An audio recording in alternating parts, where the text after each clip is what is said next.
ನಮ್ಮ ಬಹುತೇಕ ಸಂಸದರು ಮೈಕ್ ಸಿಕ್ಕಿದ್ರೆ ಸಾಕು ಗಂಟೆಗಟ್ಟಲೆ ಭಾಷಣ ಮಾಡ್ತಾರೆ. ಭರವಸೆಗಳ ಹೋಳಿಯನ್ನೇ ಹರಿಸ್ತಾರೆ. ಅಭಿವೃದ್ಧಿ ಮಂತ್ರ ಜಪಿಸಿ ಅಂಗೈಯಲ್ಲೇ ಆಕಾಶ ತೋರಿಸ್ತಾರೆ. ಆದರೆ ಅವಕಾಶ ಸಿಕ್ಕಾಗ ನಮ್ಮ ಜನಪ್ರತಿನಿಧಿಗಳು ಹೇಗೆ ಕೆಲಸ ಮಾಡ್ತಾರೆ ಅನ್ನೋದನ್ನ ತಿಳಿದ್ರೆ ಜನರಿಗೆ ನಿಜಕ್ಕೂ ಶಾಕ್ ಆಗುತ್ತೆ. ಮತದಾರ ಪ್ರಭುಗಳನ್ನ ಚಿಂತನೆಗೆ ಹಚ್ಚುವಂತಹ ವಿವರಗಳು ಇಲ್ಲಿವೆ ನೋಡಿ.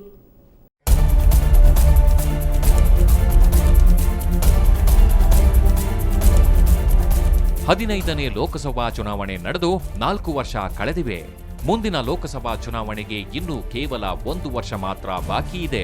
ಈ ಹಂತದಲ್ಲಿ ನಮ್ಮ ಸಂಸದರು ಲೋಕಸಭೆಯಲ್ಲಿ ಸದನಕ್ಕೆ ಹಾಜರಾದ ದಿನಗಳೆಷ್ಟು, ಭಾಗವಹಿಸಿದ ಚರ್ಚೆಗಳೆಷ್ಟು, ಕೇಳಿದ ಪ್ರಶ್ನೆಗಳೆಷ್ಟು, ಸಂಸದರ ನಿಧಿಯಲ್ಲಿ ಖರ್ಚು ಮಾಡಿದ ಹಣವೆಷ್ಟು ಅನ್ನೋದನ್ನ ತಿಳಿದ್ರೆ ಪ್ರಜಾತಾಂತ್ರಿಕ ವ್ಯವಸ್ಥೆಯಲ್ಲಿ ನಂಬಿಕೆ ಇಟ್ಟವರು ಗಾಬರಿಯಾಗ್ಬಿಡ್ತಾರೆ. ಹಾಗಿದೆ ನಮ್ಮ ಸಂಸದರ ಸಾಧನೆಯ ಲಿಸ್ಟ್.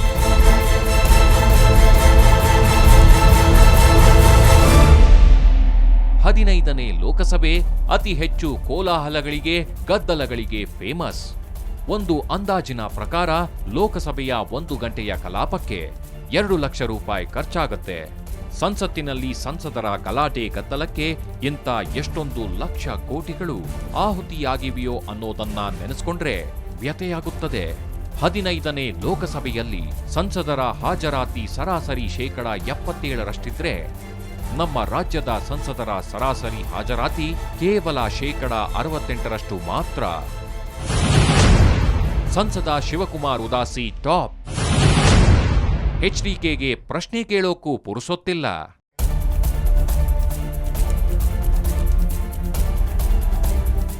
ಹದಿನೈದನೇ ಲೋಕಸಭೆಯಲ್ಲಿ ಕರ್ನಾಟಕದ ಸಂಸದರ ಪೈಕಿ ಅತಿ ಹೆಚ್ಚು ಹಾಜರಾತಿಯನ್ನ ಹೊಂದಿರೋ ಸಾಧನೆ ಮೊದಲ ಬಾರಿಗೆ ಸಂಸದರಾಗಿರೋ ಹಾವೇರಿಯ ಶಿವಕುಮಾರ್ ಉದಾಸಿ ಅವರದಾಗಿದ್ರೆ, ಅತಿ ಕಡಿಮೆ ಹಾಜರಾತಿ ಇರೋದು ಸಂಸದ ಎಚ್.ಡಿ. ಕುಮಾರಸ್ವಾಮಿ ಅವರದ್ದು. ಆದ್ರೆ ಉದಾಸಿ ಕೇಳಿರೋದು ಕೇವಲ 163 ಪ್ರಶ್ನೆಗಳನ್ನ ಮಾತ್ರ. ಆದ್ರೆ ರಾಜ್ಯ ವಿಧಾನಸಭೆಯ ಮೇಲೆ ದೃಷ್ಟಿ ಇಟ್ಟಿರೋ ಎಚ್.ಡಿ. ಕುಮಾರಸ್ವಾಮಿ ಲೋಕಸಭೆಯಲ್ಲಿ ಕನಿಷ್ಠ 1 ಪ್ರಶ್ನೆಯನ್ನು ಕೇಳಿಲ್ಲ. ಕುಮಾರಸ್ವಾಮಿಯವರ ಲೋಕಸಭೆಯ ಹಾಜರಾತಿ 32% ಇದ್ರೆ ಇವರು ಚರ್ಚೆಯಲ್ಲಿ ಭಾಗವಹಿಸಿದ್ದು ಕೂಡ ಕೇವಲ 2 ಬಾರಿ ಮಾತ್ರ. ಇನ್ನು ಎಚ್ಡಿಕೆ ಖಾಸಗಿ ವಿಧೇಯಕದ ಗೊಡವೆಗೆ ಹೋಗಿಯೇ ಇಲ್ಲ. ಇಳಿ ವಯಸ್ಸಿನಲ್ಲೂ ದೇವೇಗೌಡ ಫುಲ್ ಆಕ್ಟಿವ್.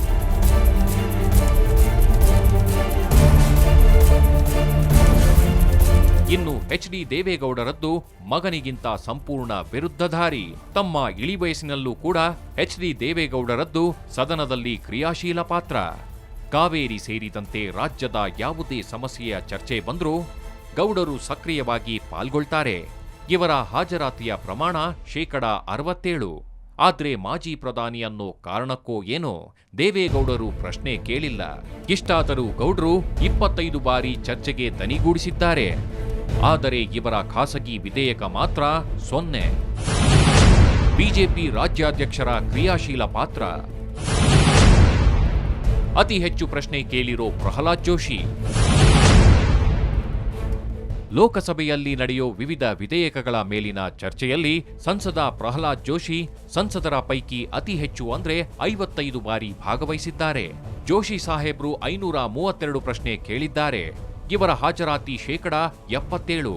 ಇನ್ನು ಬಿಜೆಪಿ ರಾಜ್ಯಾಧ್ಯಕ್ಷ ಸ್ಥಾನದ ರೇಸ್ನಲ್ಲಿದ್ದ ಮಂಗಳೂರು ಸಂಸದ ನಳಿನ್ ಕುಮಾರ್ ಕಟೀಲ್ ಅವರ ಹಾಜರಾತಿ 71%.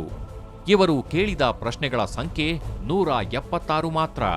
ನಳಿನ್ ಕುಮಾರ್ ಕಟೀಲ್ 7 ಬಾರಿ ಮಾತ್ರ ಲೋಕಸಭೆಯಲ್ಲಿ ಮಾತನಾಡಿದ್ದಾರೆ. ಇನ್ನು ಬೆಂಗಳೂರಿನ ಸಂಸದ ಬಿಜೆಪಿ ರಾಷ್ಟ್ರೀಯ ಪ್ರಧಾನ ಕಾರ್ಯದರ್ಶಿ ಅನಂತ್ ಕುಮಾರ್ರ ಹಾಜರಾತಿ ಪ್ರಮಾಣ 87%. ಇವರು ಸದನದಲ್ಲಿ ಕೇಳಿದ್ದು ಕೇವಲ 174 ಪ್ರಶ್ನೆಗಳನ್ನ ಮಾತ್ರ.